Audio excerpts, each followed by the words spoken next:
جی تو بچوں، آج جو ہم آپ کو کہانی سنانے والے ہیں وہ کہانی ہے دو بھائیوں کی، ایک بڑا بھائی اور ایک چھوٹا بھائی۔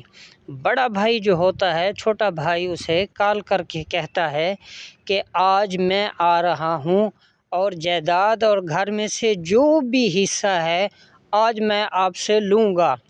وہ بڑا بھائی جو ہوتا ہے بہت پریشان ہو جاتا ہے اور اپنی بیوی سے کہتا ہے کہ چھوٹا بھائی آ رہا ہے ماں کے ساتھ اور وہ جائیداد میں سے حصہ مانگ رہا ہے۔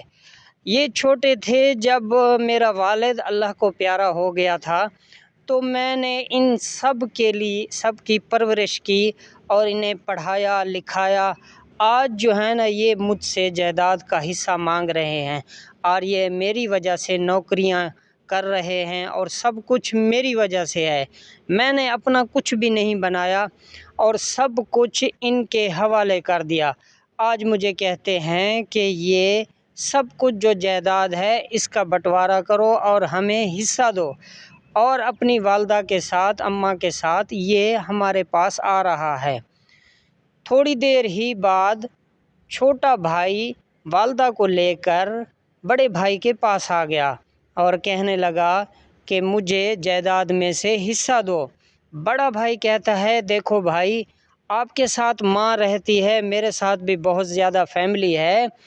آپ چھوٹے تھے، والد صاحب فوت ہو گیا تھا اور میں نے سب کچھ کر کے سب کچھ اپنا گوا کے تم لوگوں کو پڑھایا لکھایا، سب کچھ کرایا۔ اب آپ لوگوں کی نوکریاں بھی ہیں، گھر بھی ہیں، میں نے شادیاں بھی کی، سب قربانیاں میں نے دی ہیں۔ اگر یہ قربانیاں میں نہ دیتا تو آج آپ لوگ مزدوریاں کر رہے ہوتے، لہٰذا مہربانی کرو، یہ صرف ایک ہی گھر ہے میرے پاس جو میں اس میں اپنی فیملی کے ساتھ رہ رہا ہوں۔ تو والدہ کہتی ہے کہ بیٹا بالکل جو ہے نا یہ بڑا بھائی صحیح بات کر رہا ہے، اب آپ نے جائیداد میں سے حصہ نہیں مانگنا۔ بڑا بھائی جو ہوتا ہے یہ بالکل باپ کی طرح ہوتا ہے۔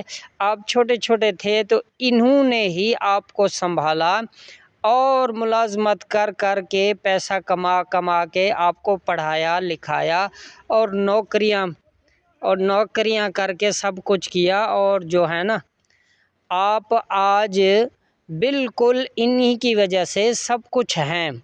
تو یہ بہت ہی اچھا کام ہو گیا، والدہ نے چھوٹے بھائی کو سمجھایا، چھوٹے بیٹے کو، کہ بیٹا جائیداد میں سے حصہ اب آپ نے نہیں مانگنا، یہ سب کچھ اس بڑے بھائی کا ہے۔ تو بڑے بھائی نے اپنی والدہ کا بہت ہی شکریہ ادا کیا اور چھوٹے بھائی کا بھی شکریہ ادا کیا کہ میرے بھائیوں کو سمجھ لگ گئی کہ کتنی میں نے قربانیاں دی ہیں اور کتنا سب کچھ کیا ہے، اور یہ سب کچھ میری ماں کی وجہ سے ممکن ہوا۔